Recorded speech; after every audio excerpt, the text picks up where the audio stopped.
रामायण भारतीय सभ्यता और संस्कृति का प्रतिनिधि ग्रंथ है। ये संपूर्ण भारत को एक सूत्र में ग्रथित करने, समग्र सृष्टि के प्रति सौहार्द की प्रेरणा देने तथा जनमानस में समाहित पारलौकिक एवं उदात्त लोक व्यवहार को समुचित बनाने में सहायक है। यह उदात्त काव्य शिल्प में ग्रथित आदि महाकाव्य है, किंतु रामायण में वर्णित राजतंत्र एवं शासन व्यवस्था का आधुनिक परिप्रेक्ष्य में प्रासंगिकता के स्वतंत्र अध्ययन का प्रायः अभाव रहा है। प्रस्तुत शोध प्रबंध में इस अभाव की दिशा में विनम्र प्रयास है। शोध प्रबंध का विषय रामायण में वर्णित राजतंत्र एवं शासन व्यवस्था का आधुनिक परिप्रेक्ष्य में प्रासंगिकता। रामायण नरका के दौरान निरंकुश राजशाही की एक प्रणाली के बारे में इंगित करता है, जब ये कहता है कि दिस्मा नरको यानी नरका बहुत दुष्ट है और किसी भी आचार संहिता से बाध्य नहीं है। नरका के समय के राजाओं की ऐसी तुच्छ प्रकृति महाभारत के एक श्लोक द्वारा भी सुझाई गई है, जहाँ पर नरका का वर्णन पंथी के रूप में किया गया है। वह पृथ्वी की सतह पर उन सभी के एक सम्राट के रूप में चले गए, जो सर्वेक्षण के दौरान उनके वंशानुगत हो सकते हैं। समय कालिका पुराण, जैसा कि ऊपर उल्लेख किया गया है, भागदत्त को नरका का पुत्र और उत्तराधिकारी कहते हैं। प्राचीन कामरूप के अधिकांश शिलालेखों में नरका के पुत्र भागदत्त और भगदत्त के पुत्र वज्रदत्त का उल्लेख है।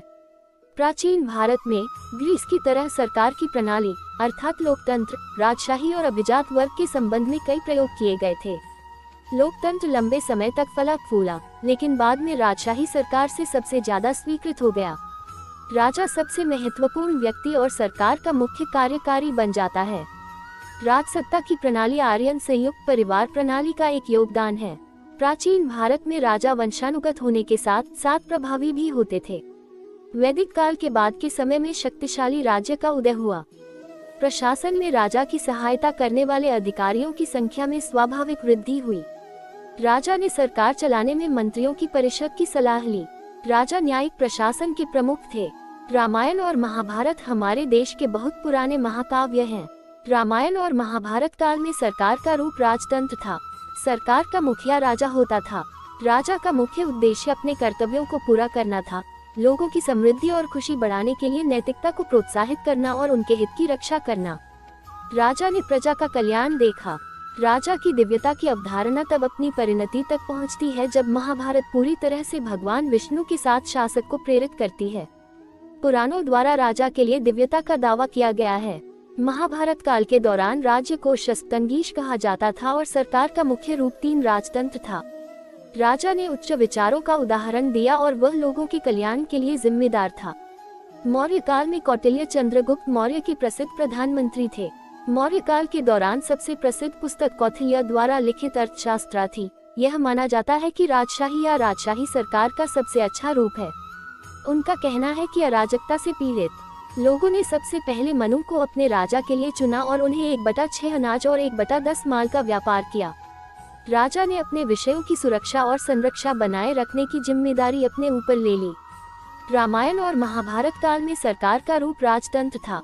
सरकार का मुखिया राजा होता था।